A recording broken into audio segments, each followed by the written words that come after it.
It created headlines when Baldoni's now dismissed lawsuit brought up Blake Lively's friend Taylor Swift. Swift was subpoenaed when text exchanges between Baldoni and Lively were revealed to include the name Taylor.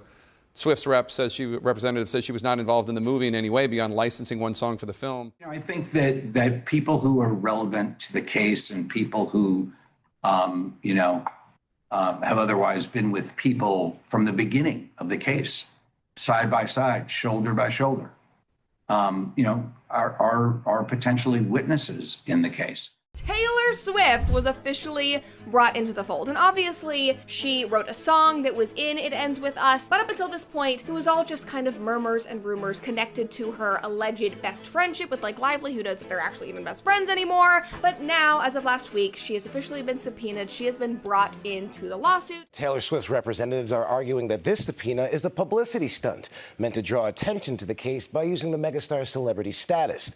Swift's team is now strongly denying any meaningful involvement. Just when I thought the Blake Lively versus Justin Baldoni case couldn't get any messier, it did, and again, it involves Taylor Swift. So not only did Justin Baldoni's legal team subpoena Taylor Swift, which her team is actively fighting against because she literally has nothing to do with the case, and now Justin Baldoni's legal team has claimed that they have received insider information from an, and I quote, source who is highly likely to have reliable information. A spokesperson calling the subpoena issued by Baldoni's attorney tabloid clickbait, adding, Taylor Swift never set foot on the set of this movie. She was not involved in the casting or creative decisions. She did not score the film. She never saw an edit or made any notes on the film.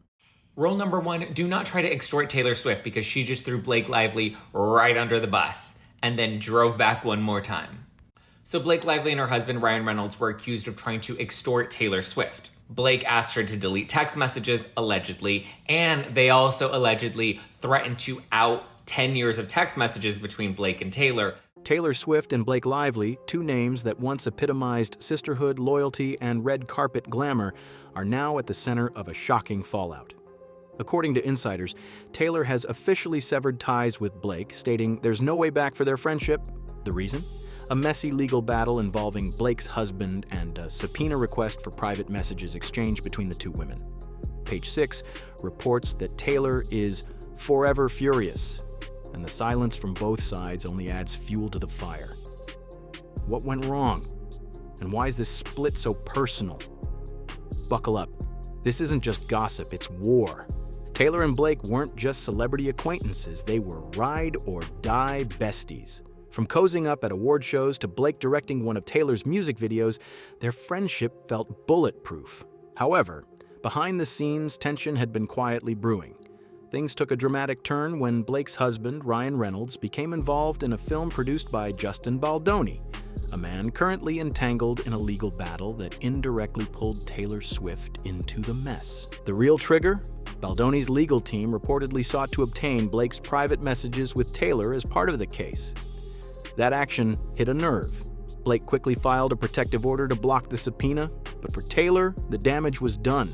Sources say she felt blindsided, betrayed, and most of all, vulnerable. For someone as fiercely protective of her privacy and inner circle as Taylor, the notion that her personal messages could be unveiled in court, even indirectly, was the ultimate violation. Although Blake may have had no malicious intent, the consequences were rapid. Insiders report that Taylor's trust was shattered. And once you're out of the Swift circle, you're really out. The legal battle at the heart of this drama centers on Justin Baldoni, who is facing a heated court case over alleged contractual disputes related to a major film project. While Taylor Swift isn't directly involved, her name has been dragged in when Baldoni's legal team sought access to private communications between him and anyone possibly connected to the case, including Blake Lively and, by extension, Taylor herself. Blake didn't waste any time. She filed a motion to block Baldoni's request, specifically aiming to prevent the court from accessing her conversations with Taylor. It was a bold legal move, but also a public confirmation that Taylor's private texts were involved. That's when things went nuclear. To outsiders, it may seem like Blake was defending Taylor. However, insiders depict a different story. Taylor reportedly viewed the entire situation as Blake putting her in the line of fire. Not only was she emotionally blindsided, but she also worried about being dragged into a legal mess that had nothing to do with her. Page 6 reports that Taylor felt profoundly betrayed not only by the subpoena threat, but also by Blake's lack of a heads up. In Taylor's world, loyalty isn't optional. It's everything. This crossed the line. According to multiple sources, Taylor Swift's reaction wasn't just quiet disappointment. It was nuclear. Reports from Page 6 claim she told close friends that there's no way back from what happened and that she'll be forever furious at Blake. That's not a phrase Taylor throws around lightly. She's known for keeping her circle tight, rewarding loyalty with unwavering support. But when that loyalty is broken, the door slams shut. What stings most, sources say, is the feeling of exposure. Taylor's entire career has been built around careful control of her narrative, her privacy, and her relationships.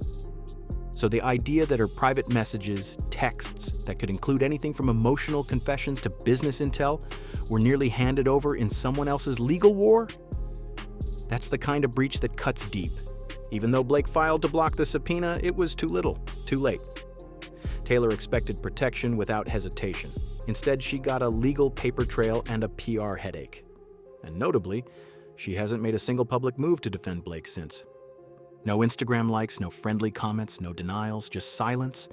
And in Taylor Swift's world, that silence is deafening. It's not just a pause, it's a full stop. To understand how devastating this fallout really is, you have to look at the history between Taylor and Blake. This wasn't a surface-level friendship for show. Blake Lively was one of Taylor's most trusted confidants, one of the few allowed inside her closely guarded inner circle. Their bond spanned nearly a decade, filled with vacations, music video collaborations, and shared holidays. Taylor even named characters in her Folklore and Evermore albums after Blake and Ryan's children, a gesture so personal. It spoke volumes about their closeness.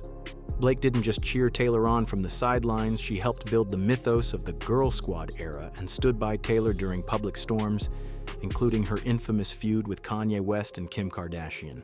In return, Taylor welcomed Blake into her brand empire, where appearances, loyalty, and trust are the currency of the realm. That's why this split hits differently. This isn't just a Hollywood friendship fading out quietly, it's a rupture in Taylor's personal universe. Fans are comparing it to her break with Karlie Kloss, a similarly tight-knit friendship that dissolved mysteriously and never recovered. The difference this time? There's no mystery. There's just betrayal and a very public silence from a woman who usually speaks in lyrics. This entire drama didn't explode over one isolated incident. It was the result of mounting tension, quiet red flags, and a final blow that Taylor Swift simply couldn't ignore. Sources close to the situation say Taylor had already started feeling uneasy about her friendship with Blake. Whether it was Blake's silence during certain industry moments or her connections to people Taylor had distanced herself from, trust had been slowly eroding. But the subpoena threat? That was the breaking point. For Taylor, this wasn't just about legal documents, it was about vulnerability.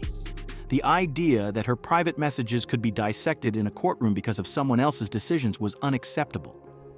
She felt exposed, unprotected, and ultimately betrayed by someone she once considered family.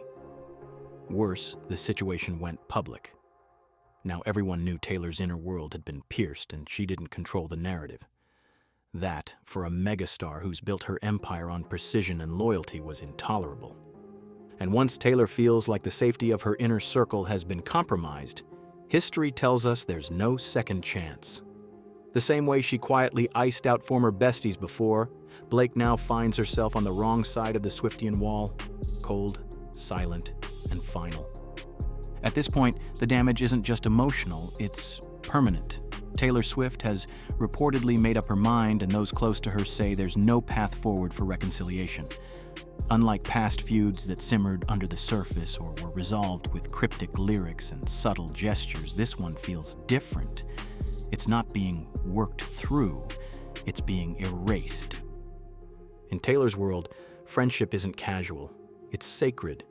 She builds her circle carefully, and once you're in, you're protected. But once you're out, the walls go up fast. The protective order Blake filed may have been a legal safeguard, but in Taylor's eyes, it was a signal that their friendship had become a liability. And Taylor doesn't do liabilities. Her brand is built on authenticity, control, and emotional storytelling. friendship that exposes her to legal risks contradicts everything she's built. So rather than let it linger, she cut the cord, no statements, no drama, just the cold efficiency of a woman who knows the value of her peace. There may never be a song about Blake Lively, no tearful reconciliation, no Instagram reunions, just a closed chapter and a quiet warning to anyone else who threatens the boundaries of Taylor Swift's trust. And just like that, one of Hollywood's most iconic friendships is over. No press release, no dramatic unfollow, just silence, a silence louder than any public statement. Taylor Swift has moved on, and Blake Lively is no longer part of the story. Whatever bond they once shared is gone, replaced by a wall built on betrayal and self-preservation. It's a brutal reminder that in Taylor's world, loyalty is everything. And once it's broken, there's no coming back, no rewrites, no second verses, just the end of a friendship that the world thought would last forever.